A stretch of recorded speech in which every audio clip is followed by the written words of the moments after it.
Welcome everyone to the 38th Annual Showcase for Teaching and Learning. Thank you all for being here.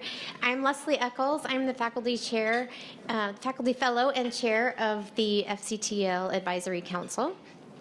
It has been an educational morning so far. We're thrilled you're here, and we're excited for our keynote presentation with Dr. Jim Lang.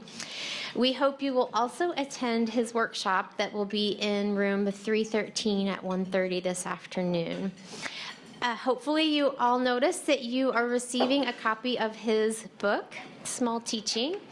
We're going to give him a few minutes to eat after his presentation, but he has graciously offered to sign any of your books if you'd like an autographed copy of that. Okay, and that's also extra incentive to attend the workshop, so you can get your book signed. All right. Before our provost, Dr. Jasinski, introduces Dr. Lang, I'd like to recognize the people who made Showcase possible this year.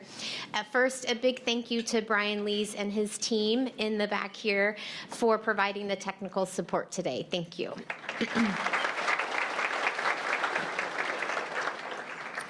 I'd also like to recognize our advisory council, and I'd like to ask them to stand, actually. So if you are on the advisory council for FCTL, if you'll go ahead and stand.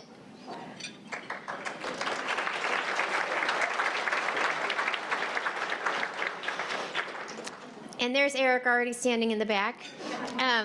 We want you to know who we are, so if you have questions about the FCTL or the various opportunities that we offer, you know who to reach out to. Most importantly, we would like to recognize Nancy Gordon and the entire FCTL staff, if you would all stand as well.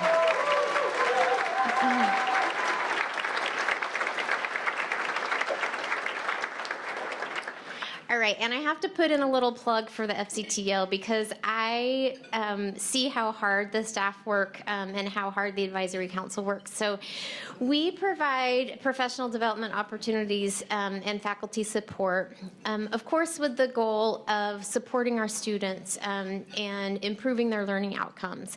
But we also very much care about your success and your feeling effective as leaders and teachers at this university. So we just want you to know we are here for you. We're here to help you and support you. And we hope you will join us this year in all of the, or at least some of the opportunities for professional development that we have to offer. Okay, at the conclusion of Dr. Lang's presentation, please stay seated so we can present him with a thank you gift. And Dr. Jasinski, I'm going to let you do the rest.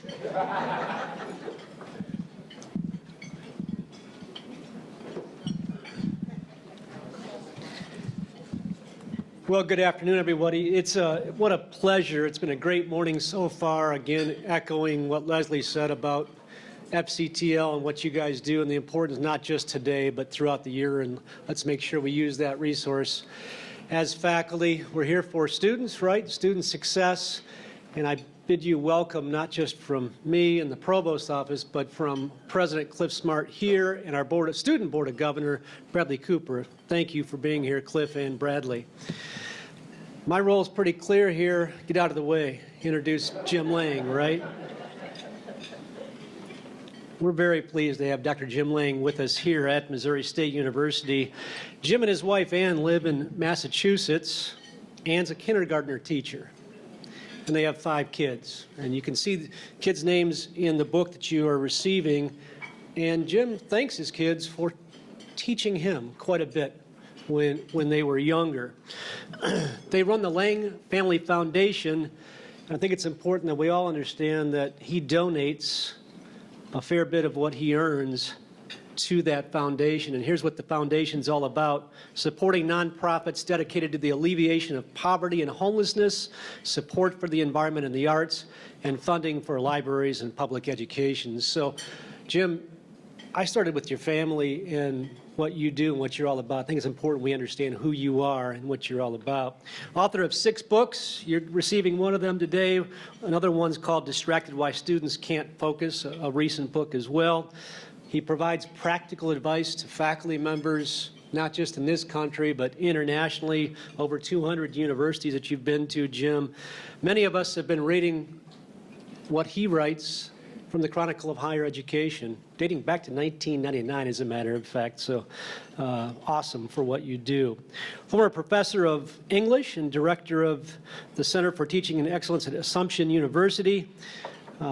He's consulted the United Nations previously, recipient of the 2016 Fulbright Specialist Grant. And who's our English faculty in the room? Raise your hand, English faculty. Thank you. Get this, BA in English and Philosophy from the University of Notre Dame, MA in English from St. Louis University, PhD in English from Northwestern University.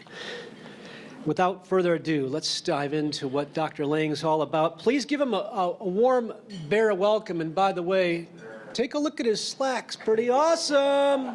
There you go, Jim Lang.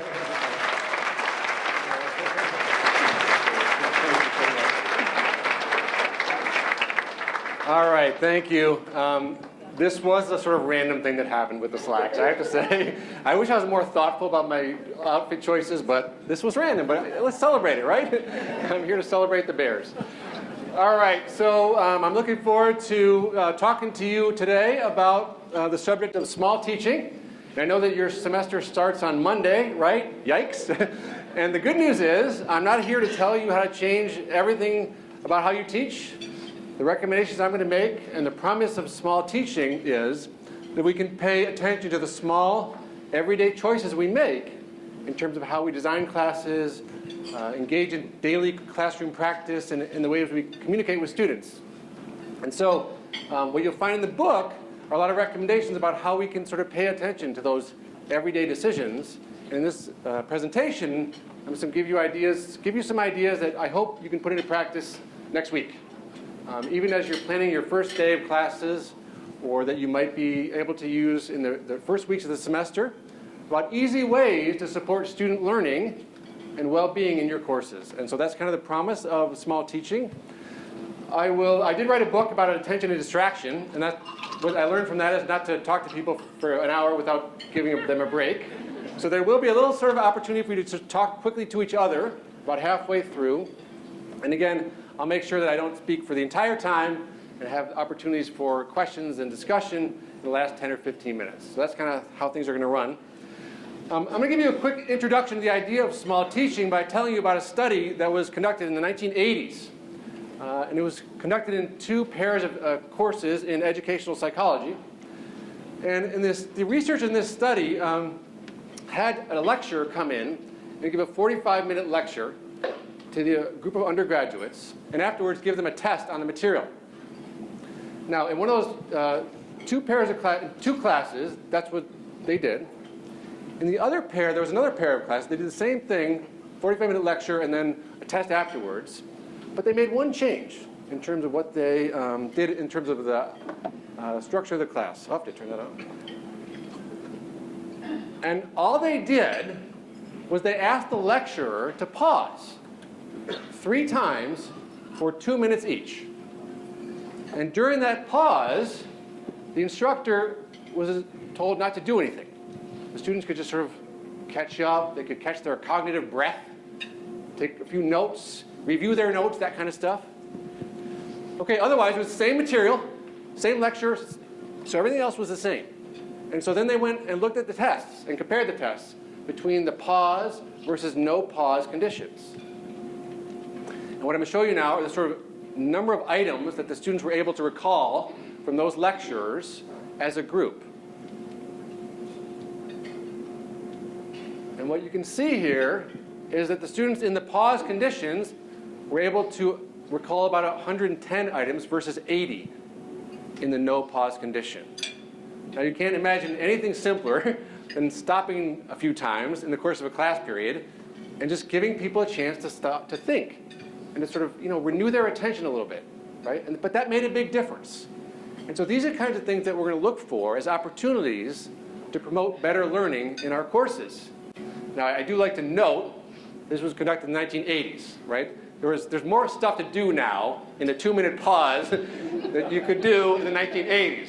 Okay, so I'm not necessarily recommending just the pause, but it is a good illustration, though, of something that really was simple. And the other really important thing about small teaching practices is they're not ones that put a big burden on you, the teacher. And so that's what we're trying to look for, opportunities to find manageable ways to improve student learning in our courses. And that's the sort of the premise and the promise of small teaching. So the ideas here are pretty straightforward. Small teaching invites attention to the everyday decisions we make as we design and conduct our courses. Okay? So I'm not against big revolutionary changes in our teaching. And sometimes I've done those things in my own life as well. But at the same time, whatever you're doing, the small things you do on a daily basis are going to make a difference, whatever teaching approach you use. So I just encourage you to pay attention to those decisions. It requires openness to experimenting with your teaching. But again, like little experiments. Just trying new things, see how they work, revising them, and going forward. And so the idea then that we have to be make a commitment to these kind of continuous improvements in what we do, but manageable. And that's kind of the small part. I want those changes to be manageable for you as the teacher. And then this is a really important part of this, though. We shouldn't be changing things for the sake of change, right? There can be sometimes injecting a little bit of novelty in our teaching could be, energizing. But I want us to draw from the learning research in terms of the kinds of changes that we want to make. And so you'll find in the book that the sort of chapters are based upon learning principles that have been well established in recent decades that tell us how brains work and how people learn things. And so each of those principles then is used to sort of recommend small changes that you can make in your teaching. All right, so that's kind of how things, sort of the big ideas of the idea of small teaching. So these are the kinds of things that you'll see in the book. Now, and I'll give you some examples of each of these today. Kinds of small teaching recommendations would fall into like a 5-minute activity you could do in a class period once a week. And we'll talk about some of those kinds of recommendations. Something you could do maybe once or twice in the whole semester that would make a difference to your students' learning. So that's another way. Okay, so you have to sacrifice 5 minutes or do something new for 5 minutes or one class period of a semester. If that would make a difference, I think it's worthwhile for us to investigate that and try it. And finally, small changes to the way we sort of design the course, the assessment structures, how we communicate with students. And so again, you'll find all these kinds of things over the course of the whole book. And I'll try to draw from all these categories in our presentation today. If you come to the workshop at 1:30? 1:30. We're going to focus a little bit more on this one and think a little bit about how we help help students engage in the kind of activities that I'm going to talk about throughout this talk. So how do we make sure that everyone participates and engages in these kinds of activities? That's what we'll kind of focus on in the workshop. Okay, so what we're going to do today, if you look at your book, you'll see that there's the different chapter titles, and I'm going to draw from 3 chapters. Okay, so I'm going to kind of give you, instead of trying to run through all 9 chapters and give you the ideas from all of them, I'm going to try to. You don't actually have to take your book out, but I'm going to give you the ideas. Don't worry. But you'll see though if you look at the books in 3 parts, and there's one. I'm going to take 1 chapter from each of the 3 parts. Okay. So, and we're kind of slowly going to build up from creating knowledge, like how do you master knowledge. And then building up understanding, and then sort of inspiring learning. So that's kind of the 3 parts the chapters I've chosen. But the kind of recommendations you'll see are the kinds of level of recommendations you'll see in all the other chapters in the different learning principles. Okay, so we're going to start with, it's maybe the first chapter of the book? The second chapter. We're starting the second chapter. It's been a while. That book, the first edition came out in 2016. That one came out in 2021. Okay, so we're gonna focus on this idea of how do we help people master foundational knowledge. Okay, so everyone here teaches something where, we want people to think creatively, and we want them to be able to interpret things and solve problems and answer questions, and that's really important stuff. As higher education faculty members, that's typically where we want to go to initially, right? But what people who study the brain and learning tell us is that, you can't just jump to that level, actually. It's really important for people to have knowledge mastered in a kind of like a foundational knowledge structure before you can get into these deeper levels of critical thinking and creative problem solving and all that kind of stuff. So here's a good explanation of that from Ian Leslie's book, Curious. He calls knowledge the hidden power of our cognition. And so the skills that we want people to develop, like problem solving or critical thinking, these things grow out of our knowledge domains. And this has been demonstrated in lots of different ways, but for example, in math education, people who have their math facts memorized, right? So just memorize the basic math facts, right? People who have those facts memorized are better able to do higher order math. And you can kind of think about that, there's an intuitive sense to that. If I have to stop and keep doing the basic work all the time, that gets in the way of me going to the deeper levels, right? But again, as faculty, typically at higher education, we always think, no, I'm going to jump right into the thinking part, the interpreting, the problem solving. But it's really important, actually, not to skip over this idea. How do we help people master foundational knowledge? Another cognitive psychologist whose work I really like, Dan Willingham, argues that for people to think creatively, you have to have something in your head, and then you have something in the environment that works with the environment. You need both those things. Otherwise, your thinking is kind of shallow.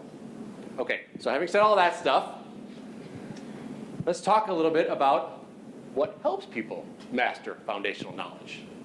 And here we get one of the sort of most fundamental learning principles that we know about that's been researched for like 100 years now. It's been, the last 3 decades have been a real explosion of research in this area.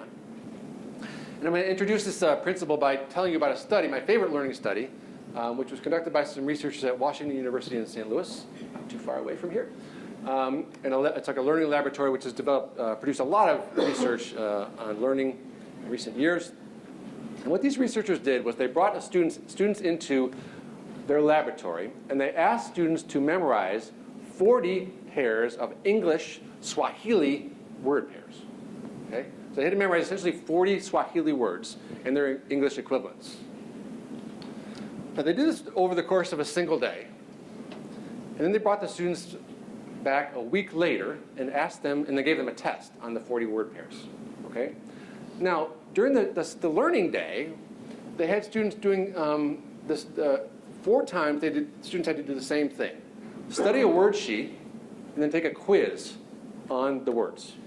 They did it 4 times: study, take the quiz, like that. Okay, for all 40 word pairs. Sort of. But they put the students in different conditions to kind of see what helped them do well on that post week quiz. And so here's what they did. They put them into different categories, which looked like this. So one of the group students, the first group of students had all 40 word pairs on all their study sheets and on all 4 of their quizzes. Okay, so 4 times they had to study these words, and then they took a quiz after each one of their study periods. In the second group, the students, every time they got one of the word pairs right on one of their quizzes, that word pair would drop off their study sheets going forward. And so their study sheets are getting smaller over the course of the day. But it was staying on the quizzes. In the third group, just reverse that. When they got a word pair on one of their quizzes, it dropped off their quizzes going forward, but it was still on all their study sheets. Okay? And in the last group, every time they got a word pair right on one of the quizzes, it dropped off both. So their study sheets and their quiz are getting smaller over the course of the day. Okay, is this clear? Yeah. Okay. Okay, so that was how the experiment was set up. And I'll point to these as we go here. So what happened? They brought the students back a week later and gave them a final test on the material. And here's what they found. All 40 word pairs on all 4 study sheets and all 4 tests. They did really well. A week later, 80%. Next group I'm going to show you now is the students who had the word pairs dropping off their study sheets, but staying on their tests.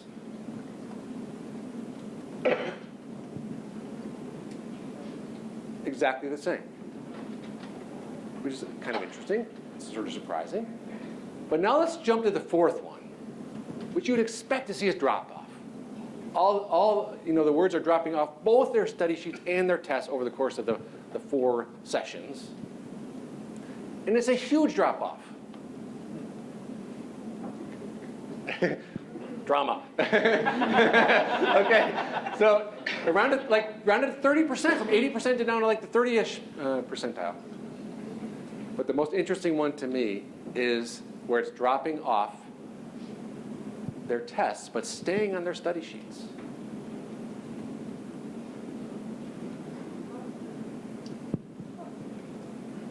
Okay, so what are we seeing here? What makes the difference? It's the quizzes. It's not the studying, it's the quizzes. Now this is something that we've been known a long time now. It's often called the testing effect, because we tend to think about tests and quizzes as measuring learning. Well, we actually learned that they're actually powerful learning tools themselves, because they force us to retrieve information from our memories, and that, it turns out, is what really makes the difference in terms of mastering foundational knowledge. Like, a lot of stuff goes into your head. We tend to think about like learning as sort of cramming stuff in there. And then I have to how can I fit as much stuff in there as possible? A lot of stuff goes more in there than you realize. Like, think about all the random song lyrics you remember, right? Like all the memories you have from your whole life. It's all in there somewhere. The challenge is to get it out. And when you have when you have knowledge mastered, that's really is you're able to do that. You're able to access it when you want it. Michelle Miller is a cognitive psychologist whose work I really like also. And she explains it like this. Long-term memory storage is not the challenge. The challenge is to be able to get stuff out. And it's like having this messy, huge closet, right? Lots and lots of stuff goes in there. But you have to practice getting stuff out of there. And that's why the learning researchers, instead of using the testing effect, they call it retrieval practice. And that's what you're trying to do. You're trying to practice getting stuff out of there. So every time students were taking those quizzes, they were forced to engage in that process. Now, okay, you might be thinking to yourself, well, that was just memorizing word pairs, right? Or like, this is sort of memory stuff. But what we've learned about this, that process of memorizing things and retrieving them leads to understanding. And the more that you have stuff in your knowledge base, you can then start doing other stuff and start seeing how things connect together.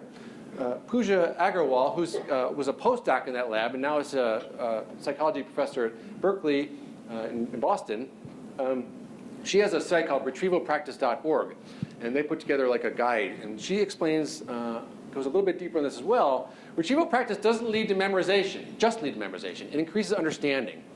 Right? So the more that you are able to have that deeper understanding of the material, they can start to adapt their knowledge. But the more that they have that knowledge mastered and stored in their memories, they can start doing these other things. And so it starts with memorization, yes. But the more that you have that stuff in there, the more you can start, your brain will start putting things together and leading you to these deeper levels of thinking and creativity. Now, I'm going to show you one other study just to sort of demonstrates this. In this study, these researchers, again from the same sort of general laboratory group of researchers, these researchers had students come into, again, like a simulated learning environment and listen to 3 art history lectures, 1 per day for 3 days in a row. And in those they were 30-minute art history lectures. And then they sent away the students after the third day. And they brought them back a month later, and they were trying to sort of recreate more of an actual learning experience in a college class, right? Where you might learn something and you have to take a midterm on it 5 weeks later or something like that, right? They were trying to stimulate that environment. But again, they put the students in 4 different conditions. So one group of students heard the lectures and then just walked out at the end of class, which is often what happens in a college class, right? You hear the lecture and then you walk out. In this second condition, though, the students got a little study guide. And they were able to re-study the lecture very quickly at the end of the class period. Focused study. The third condition, they took a multiple choice quiz at the end of each of the 3 days. They heard the lecture and then took a quiz on it, and then left.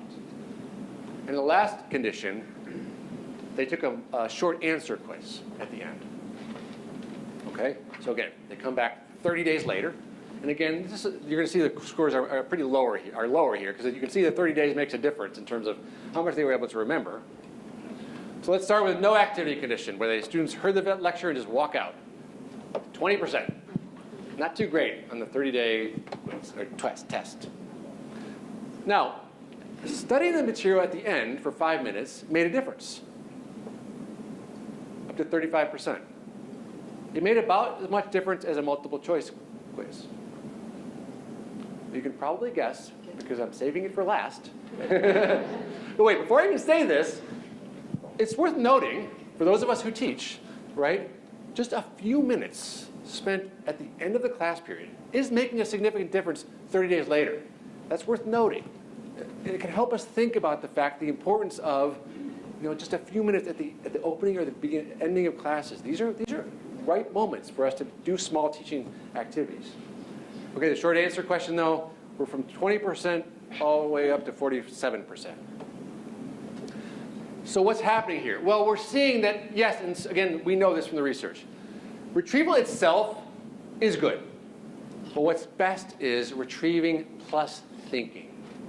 And short answer means you have to answer a question, but you also have to put in your words, right? So you have to write in response to it. And these are activities which have the most bang for their buck. So asking students to retrieve, but then do something with it. And so we're trying to think now as teachers, as small teachers, how can we take advantage of this research without making our classes just test after test instead? What can we do to take advantage of this research in small, everyday ways? Okay, so let's talk about that. First of all, let's just go to the easiest place to start, which is a lot of this research comes from, and the effects are shown, not necessarily by big tests, but quizzes. And quizzes are a good thing for us to, let's skip that one. Let's start with the idea of quizzing, okay? Now, when I was a new teacher myself, I teach literature and composition. And so when I came out of graduate school and I got my first job, I was like, I don't want to do quizzing. We're going to talk about literature, dude. And I'm not no quizzes. We're going to talk about the meaning of literature and all that kind of stuff. And and I did that for a while. But then I came across this research, and I was like, okay, wait a minute. I want to actually invite my students to do a little bit more of mastering the things they've read before we talk about them in our discussions. And it made a difference. I could see the difference in terms of the quality of the discussions that we had and the way that students were able to apply interpretive terms, that kind of stuff, and the things we were talking about. So the first thing I kind of have to say, the research shows that quizzing helps people. It helps people learn things. And so a regular quizzing practice is a good idea, whatever you teach. At the same time, though, I want to think about the fact that quizzes are not just punishing or measuring learning, right? Or punishing not learning, but to think about them as a learning activity. And if I do that, well, then I want to think about maybe some of these things, right? So I'm going to have a class in which there's 15 quizzes, 1 week per week, but I'm only going to count 10 of them. And I can say to the student, these quizzes are to help you, and if you missed one, no big deal, right? You had a bad day, that's fine. Because the other 10 are going to still help you when it comes, the end of the semester comes along, and you're sitting in front of that exam, you're going to be better prepared for it than if you hadn't taken these quizzes.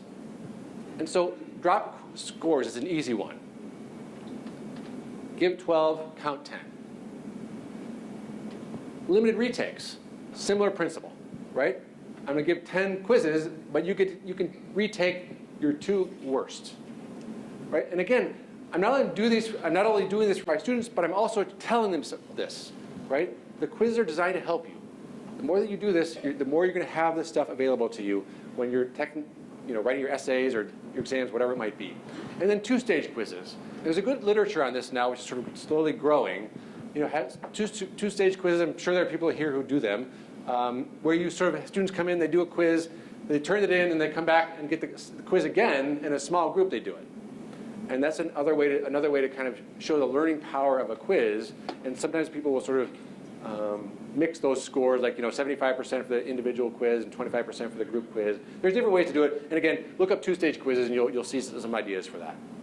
Okay, so I don't want to neglect the fact that the literature points definitely right to quizzing, but I also want to make sure that we acknowledge that quizzes are being done here for learning. Now, having said that, I want to get away from quizzing for a minute here and just think about, okay, what can we do in class on a regular, easy basis? So a couple things here. Openings and closings. And I'm a big believer that openings and closings of class are really great moments to think about small teaching practices.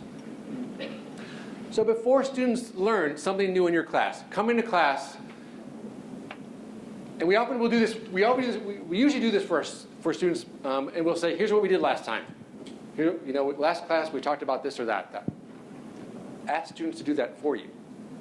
Before we start today, can someone remind me, what did we talk about last time?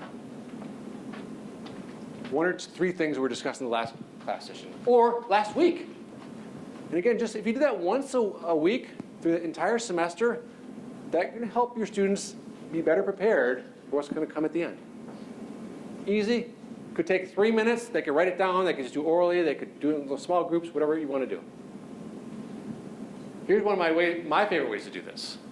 I ask students to take out their syllabus or look at their syllabus online, and I point to a date 3 weeks ago and say, okay, who can remember what we did on that date? And you have to have the schedule has to say, like, what you did, right? You have to say, like, the topic of, if your schedule says the topics of the day, then you can do this. I wouldn't do it just by the date itself. That would be challenging. But again, you're encouraged. They're going to struggle with this, but that's okay, because deep learning requires struggle. And so inviting students to go back 3 weeks and inviting them to say, okay, what do you remember? What do you remember? Struggle a little bit. That's going to help them. And before, again, you can invite them to brain dump. This is a technical term.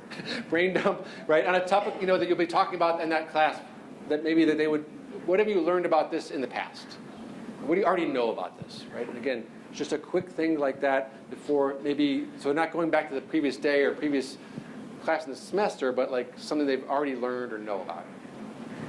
Okay, these are easy things to do. Again, none of these things could take should take more than 3 to 5 minutes. So a deliberate way to start the class by promoting a little bit of retrieval. And again, so I'm talking about bookending here. We want to do something at the beginning, or we could do the end. And here's easy questions to do at the end of a class period, which are designed to tap into the power of retrieval practice. What's the most important thing you learned today? What's a really important thing you want to take away from today's class period? What's an important thing you learned from today's materials, the reading, for example, the homework? Again, what are you unclear about? What would you like to know more about? Again, just talking again from my own experience as a teacher of writing and literature, I often would have students, we would have a discussion about a work of literature, something like that, and I had the sense, earlier in my career that these were great and I enjoyed them, and I hope the students did too.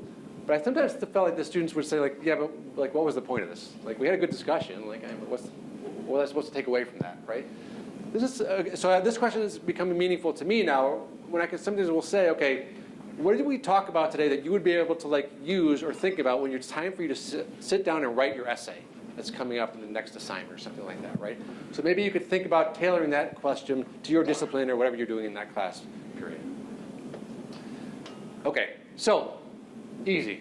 Beginning, ending, or the possibility of sort of a different kind of quiz structure, which would promote quizzes as a learning tool in addition to being a measuring tool. I'm going to just show you one little last slide in this principle here. This, I know, is a little bit harder to read. But this is from a research article that just came out last year, in which a faculty member was saying, is talking about implementing these strategies, like the ones you've just heard about. And he explains here, I often use the first few minutes to review materials from the last class period, right? And all he did was he sort of changed that. Instead of doing these learning tasks for students, I switched to letting students do the tasks in the opening minutes of the class period. And this is what happened. And as the article demonstrates, the students improved their test scores, not only on memorization questions, but also on thinking questions as well, right? So again, you can make these little changes here, and you might be able to see these kinds of results for yourself as well. Okay, let's talk about just what we just talked about here is a quick summary of these recommendations. Open learning sessions, these are out of order for some reason. Okay, the first one is the quizzes. So just think about the fact that you can use drop scores, limited retakes, two-stage quizzes. You can have students remind you of previous material, yesterday, last week, early in the semester, and previous content, materials, and then closing learning sessions by having students talk about what they just been exposed to. Just like in that art history lecture study I talked to you, right? Where they had done something right after the 30 minutes were done. And again, we saw the results of that. And how can you bring those results into your class period as well? Now, this is where a point I want to just pause. Okay, we're going to have two more principles. They get a little bit shorter as it goes. So the parts get shorter and shorter. So I'm going to give you just a couple minutes here to think about this in relationship to two things. You can talk about very quickly with your neighbors, just to sort of drive home this idea a little bit and sort of make it relevant for you. If you haven't used, if you haven't thought about retrieval in respect to your own teaching, have you experienced this in your own life?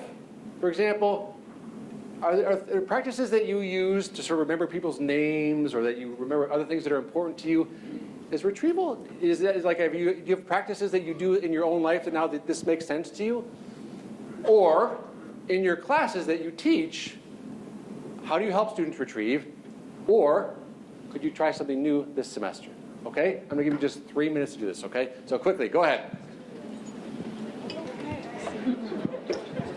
All right. All right. Let me get Leslie up here to do a countdown again. All right. So I hope that gives you some ideas about how this might resonate in your own life or in your own courses coming up this semester. One of the things I did when I first started reading this literature, one of the things I remembered about my own experiences with this was, we all have like a lot of names we have to remember every semester, and I noticed initially that I could get students' names well down pat at the end of the semester, but between like the end of the winter, the fall semester, and the spring, I would lose a lot of names.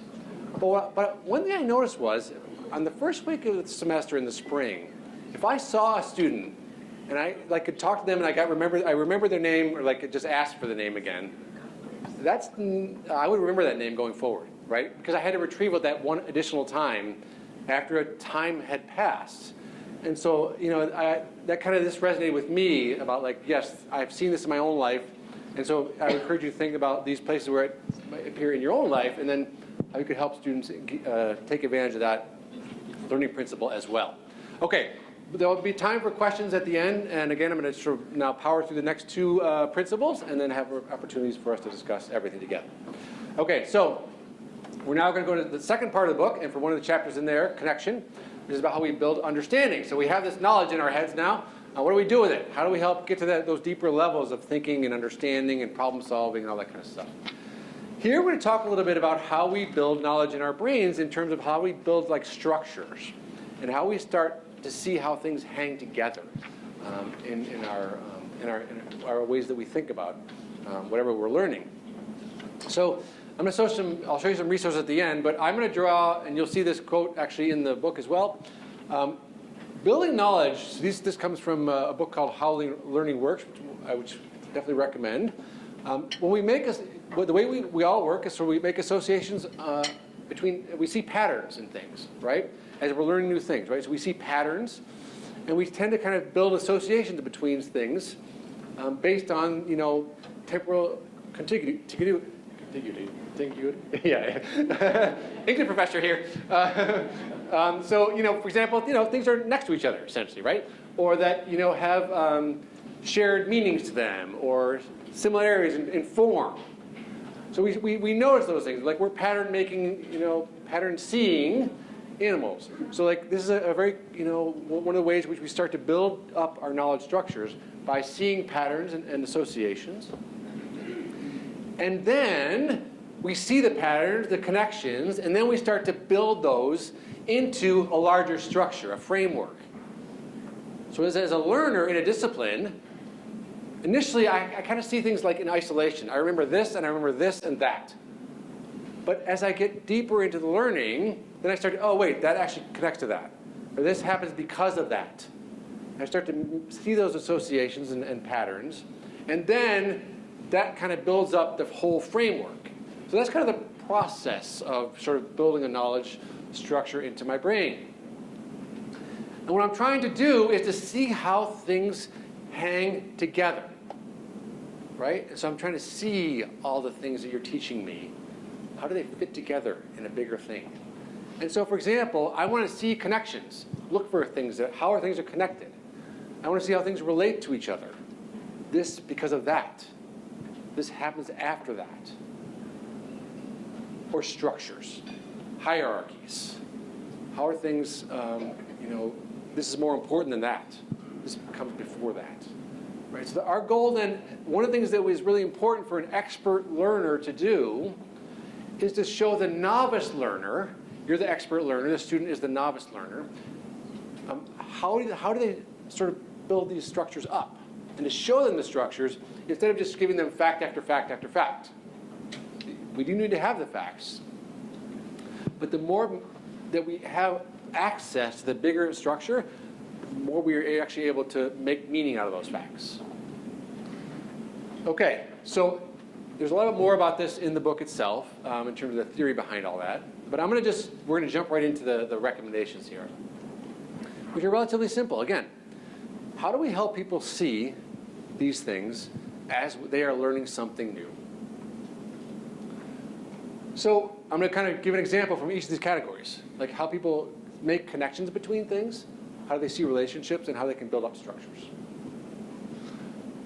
In terms of connections, I'm going to give, actually, so you'll find it actually in the heart of the book. It's like the middle thing in the middle chapter. Because the thing that kind of, for me, drove me into small teaching was the way I saw this simple activity really made a difference in my students' ability to take what they were learning in my class and apply it outside of the classroom, which is something we all want, right? We need students to be able to have students transfer knowledge from what they're learning in the classroom to their lives outside of the classroom. Education that doesn't do that doesn't really mean anything, right? It's got to transfer. So I started using this simple strategy with students. I had them get blue books, blue exam books, right? Like at the end of the semester. And I started doing this years ago. They would bring these books to the classroom every day, and they had to. And once a week, at the end of the class period, they had to take the blue book out, and they had to answer a connection question, in which they had to make a connection between they had done in class that day and something outside of the class. So here's 3 examples of what those questions might have looked like. Describe one way in which the course content connects to something you observed or experienced in everyday life. And that could be, on campus, in your home life, in your past, your childhood, anything. You take something we talked about today and connect it to something out of this room. Tell me have we observed this in a television show, a film, a book, a meme, any other cultural content? Have you seen this principle, this idea, this work appear somewhere else? Describe it for me. And again, these are like one paragraph little, take 5 minutes for them to answer these questions in their little blue books. The last one is my favorite one, because we promise students to get an education which sort of is holistic, right? You're learning not just your one thing here, you're becoming an educated person. But we know from literature on learning and education that students typically don't do that unless they're prompted to do that, to see how their classes hang together. So this last question is designed to help that. Tell me how something we talked about today relates to something you learned in another class.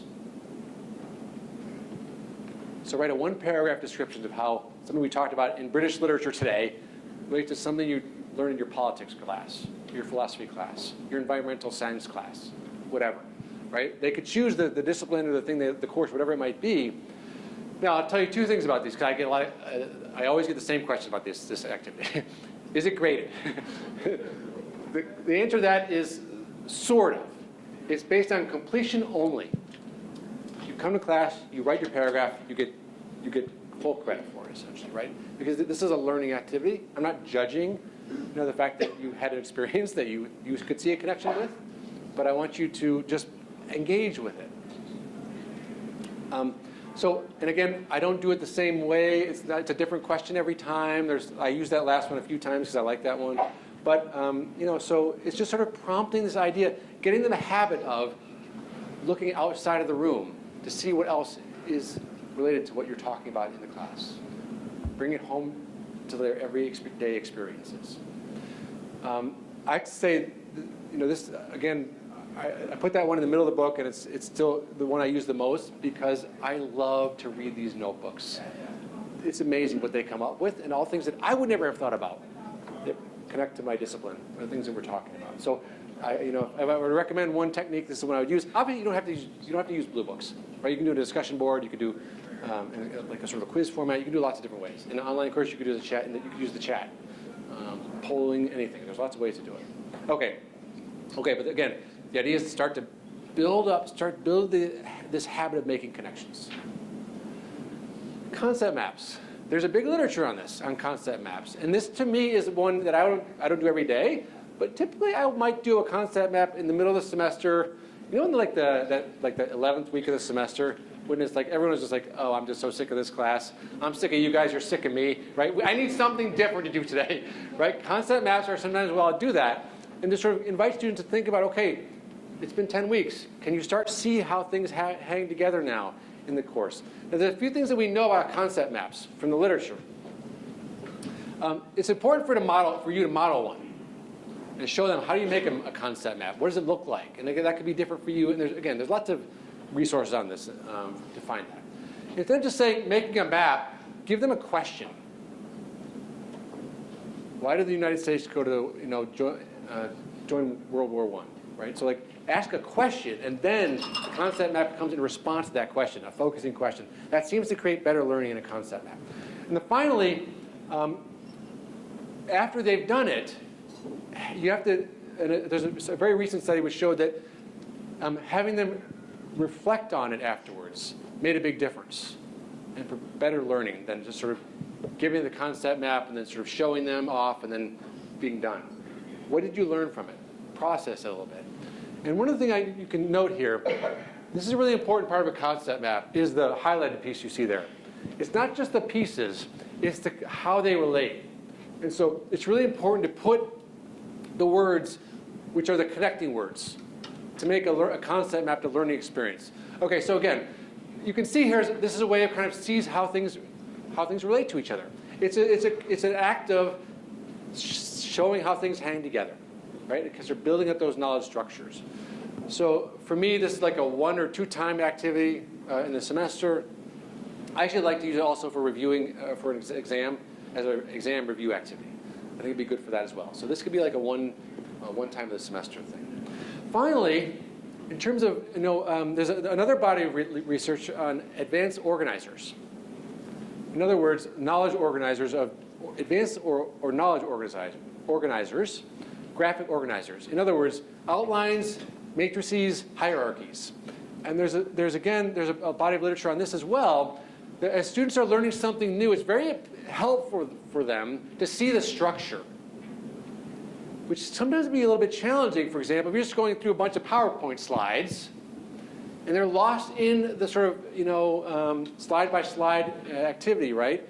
Or if you're just lecturing, it's point 1, point 2, point 3, like that. They need help, actually, seeing any particular thing in its place in the broader structure.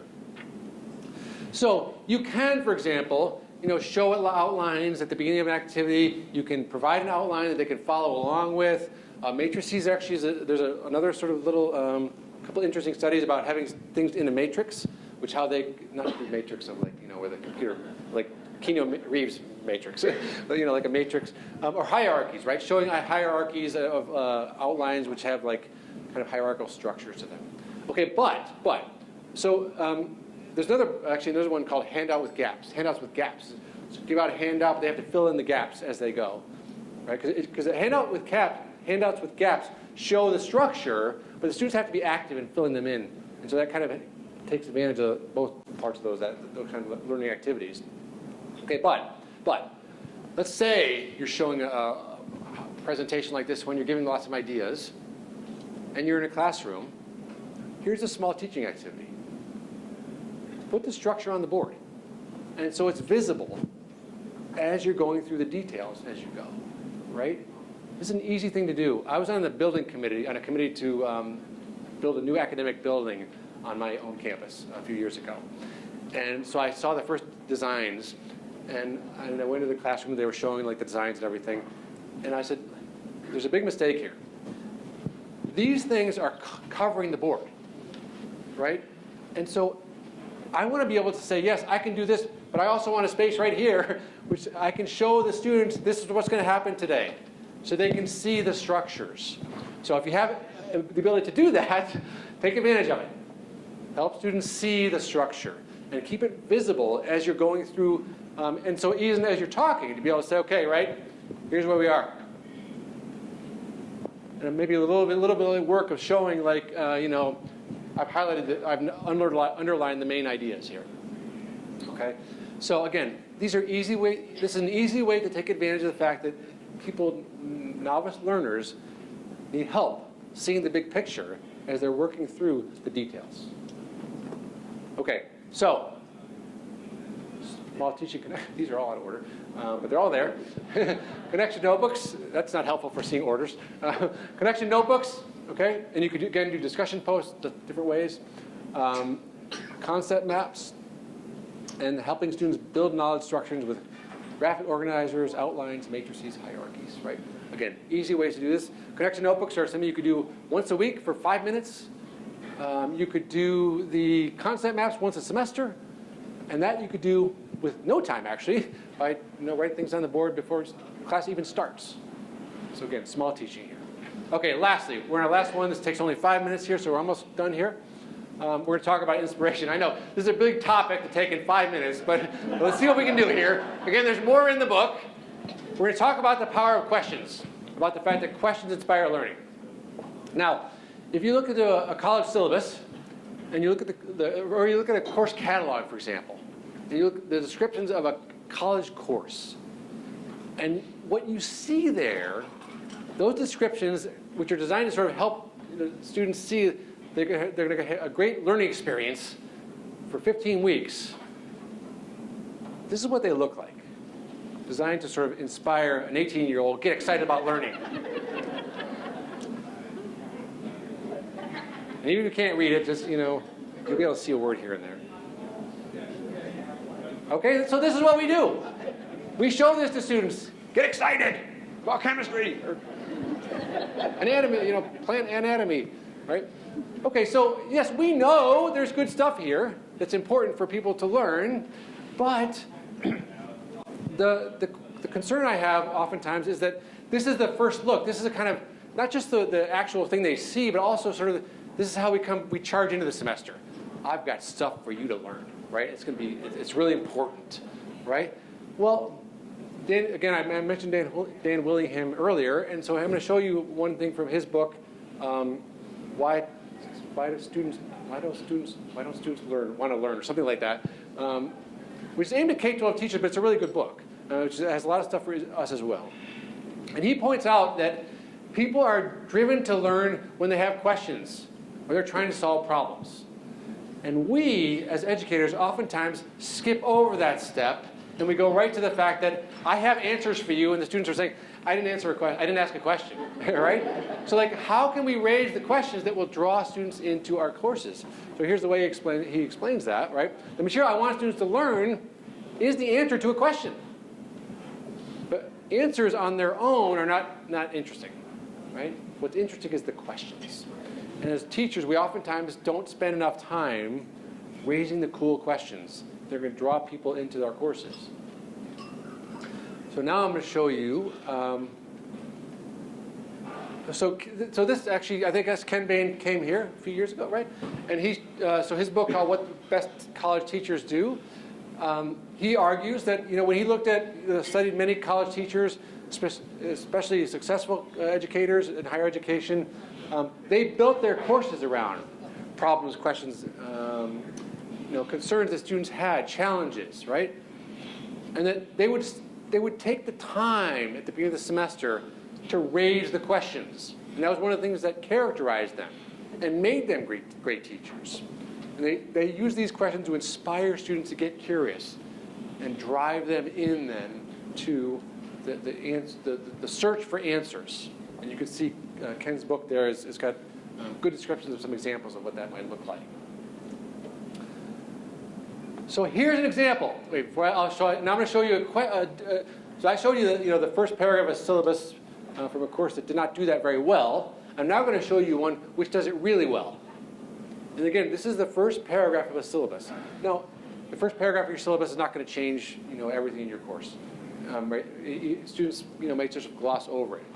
But I'm going to argue that if you think about that paragraph and what students see, it can change your own thinking and have ripple effects into the way you present your courses to your students. So here's a course that I would love to take because it really raises a really fascinating question.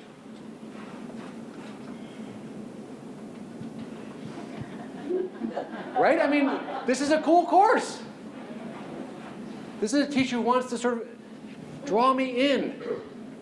Is the person sitting on the bus is actually a human? How do I know that?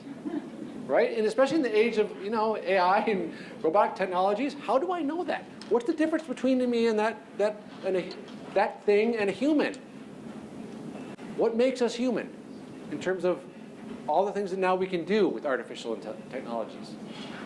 Okay, so this is a person who wants to draw me in and get me interested. Because I finished reading that, and I'm like, okay, yeah, how do we know that? And now he's going to give me ideas. That's what the course is going to be about. What do you think the course is about, by the way? Anyone take a guess? What's the discipline? That was science fiction, actually. Science fiction course. It's kind of cool. All right. So the last thing I'm going to just say here. Okay, so yes, you can think about this as your syllabus, your first day of the semester, but even within an individual class period. And one of the things that Ken Bain observed was that when great lecturers, people who actually just lectured, what did they do to make a great lecture? Well, he argues, and you'll see if we can find this in the book, they started with a question. They always start with a question or a problem in their lectures. They explain what makes it, why is it important? Why do we care about it? Then they invite people to think. Could they, well, how would you answer this question? Given what you already know, and what would you need to know to answer this interesting question? Okay, then the lecture. Like essentially, this is like the heart of the lecture. So this might take 10 minutes, but this is like the 40 minutes of the actual lecture itself.